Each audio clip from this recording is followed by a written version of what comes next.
Hello বন্ধুরা, কেমন আছেন? আশা করি প্রত্যেকেই খুব ভালো আছেন আর আমিও খুব ভালো আছি। তাই গুপ্তাস গ্যালারি থেকে আবার নতুন একটা ভিডিও নিয়ে আমি চলে এসেছি আপনাদের কাছে।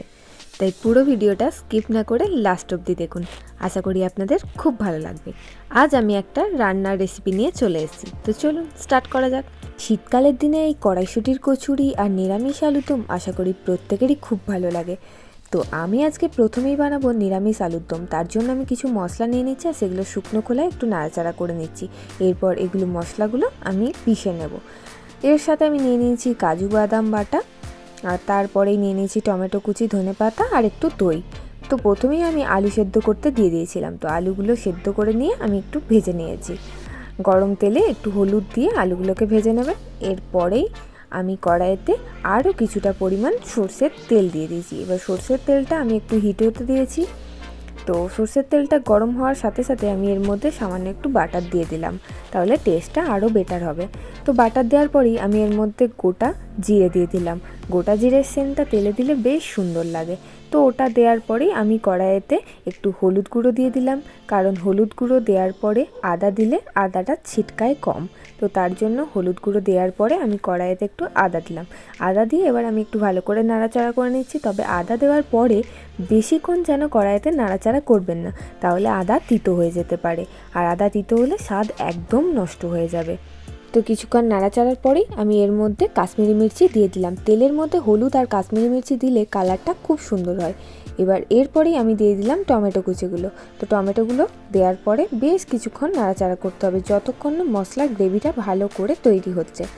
কারণ টমেটো হয়তো আপনারা পিষেও দিতে পারেন, তবে আমি কুচিয়েই দিলাম। পিষে দিলে সময়টা একটু কম লাগতো, কিন্তু আমার মনে হলো কুচিয়ে দিলে হয়তো বেশি ভালো লাগবে। এরপরে টমেটোটা ভালো করে গলে যাওয়ার পরে এর মধ্যে আমি কাজু বাদাম বাটাটা দিয়ে দিলাম।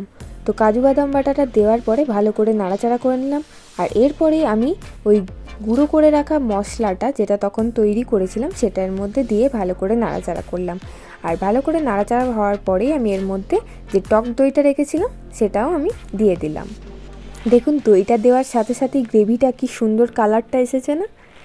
এখনই মনে হচ্ছে খেয়ে নেওয়া যাবে। যাই হোক, এখন তো রেডি হয়নি। তো এর মধ্যে আমি একটা চেরা কাঁচা লঙ্কা দিলাম। আপনারা চাইলে ঝালটা একটু বেশিই দিতে পারেন। আমার বাড়িতে বাকিরা ঝালটা একটু কম খায়, তাই আমি একটু কম দিয়েছি। আর এরপরেই আমি ভেজে রাখা আলুগুলো এর মধ্যে দিয়ে ভালো করে নাড়াচাড়া করতে শুরু করলাম। এবার এর মধ্যে আমি আরও কিছুটা পরিমাণ লঙ্কা গুঁড়ো দিলাম, আর তার সাথে আমি চিনি গুঁড়ো করা ছিল সেটাও দিয়ে দিলাম। আপনারা চাইলে গোটা চিনিও দিতে পারেন। আমার কাছে যেহেতু গুঁড়ো চিনি ছিল তাই দিয়ে দিলাম। এরপরে স্বাদ অনুসারে আমি একটু লবণও দিয়ে দিলাম। এবার সমস্ত কিছু দেওয়ার পরে ভালো করে নাড়াচাড়া করে আমি এর মধ্যে পরিমাণ মতো জল দিয়ে দিলাম। যেহেতু আলুটা সেদ্ধ আছে তাই আমি জলটা একটু বেশি দিয়েছি, কারণ জলটা না হলে পরে টেনে নেবে। এরপরে আমি ওই রেডি করা মশলাটাও, ভাজা মশলাটা আমি এর মধ্যে দিয়ে দিলাম, আর তার সাথে দিয়ে দিলাম কিছুটা পরিমাণে ধনেপাতা কুচি। এতে সেন্টটা আরও সুন্দর হবে।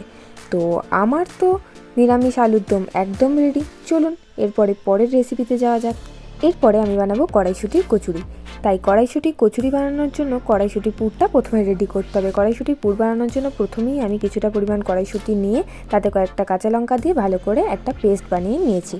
এরপর কড়াইতে কিছুটা পরিমাণ তেল দিয়ে দিয়েছি, আর তেলটা গরম হয়ে এলেই এর মধ্যে হিং আর কালো জিরে দিয়েছি। তবে হিং দিয়ে বেশিক্ষণ নাড়াচাড়া করবেন না। তো হিংটা দেওয়ার পরে আমি এর মধ্যে একটু হলুদ, আর তারপরেই দিয়ে দিচ্ছি কিছুটা পরিমাণ আদা বাটা। এবার এটাকে ভালো করে নাড়াচাড়া করে নিচ্ছি। এরপরই আমি এর মধ্যে দিয়ে দিলাম কিছুটা পরিমাণ লঙ্কা গুঁড়ো। এখানে কাশ্মীরি মির্চি না দিলেও চলবে, কারণ এখানে রঙের প্রয়োজন নেই, আমার স্বাদটাই যথেষ্ট।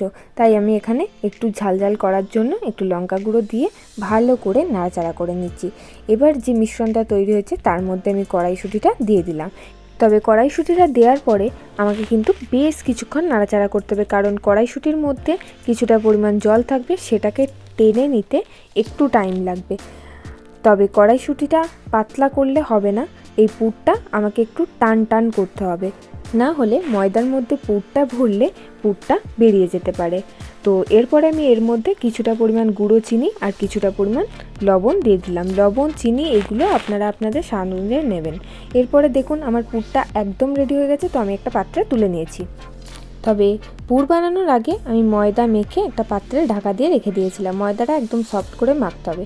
এরপরে একে একে লেচি কেটে নিয়েছি। এবার একে একে লেচির মধ্যে পুর ভরা শুরু করে দিচ্ছি। তো পুরটা ভরে নিয়ে একে একে দেখুন আমার বেলাও কমপ্লিট হয়ে গেছে। কি সুন্দর হয়েছে, পুর একটুও বেরোয়নি। তবে দেখবেন ময়দাটা যেন খুব পাতলা মাখবেন না, তাহলে হয়তো পুরটাও বেরিয়ে যেতে পারে। এরপরে আমি কড়াইতে কিছুটা পরিমাণ তেল গরম করতে দিয়ে দিয়েছি, আর একে একে আমি কচুরিগুলো এর মধ্যে দিয়ে দিচ্ছি। আর দেখুন আস্তে আস্তে কচুরিগুলো কি সুন্দর ফুলছে, শুধু দেখুন। এরকম মানে লুচি হোক বা কচুরি, যখন ফোলে দেখতে কি সুন্দর লাগে না? দেখুন দেখতে দেখতে আমার কচুরি একদম রেডি। আর নিজে যখন কিছু রান্না করি আর রান্নাটা যখন ঠিকঠাক হয় তখন নিজেরই বেশ ভালো লাগে। আমি তো রান্না করতে একটু ভালোই বাসি, যেহেতু খেতেও খুব ভালোবাসি, তাই আমার এরকম কিছু ট্রাই করতে মাঝে মাঝে ভালো লাগে। আমি যদিও খুব সিম্পলভাবেই দুটো রেসিপিকে আপনাদের দেখিয়েছি।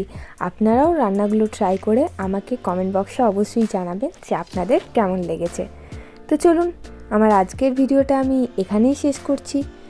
আর আপনারা যদি আমার চ্যানেলে নতুন হয়ে থাকেন তো প্লিজ আমার চ্যানেলটা সাবস্ক্রাইব করে দেবেন। সকলে ভালো থাকবেন, সুস্থ থাকবেন। আপনাদের সাথে দেখা হবে পরে নতুন কোনো ভিডিওতে। আর আমার চ্যানেলের এই রেসিপিটা যদি আপনাদের ভালো লেগে থাকে তো একটা লাইক কমেন্ট শেয়ার করে দেবেন। আর আমার ফেসবুক পেজ গুপ্তাস গ্যালারিকে ফলো করতে একদম ভুলবেন না। তো চলুন, আজকের মতো টাটা, বাই বাই।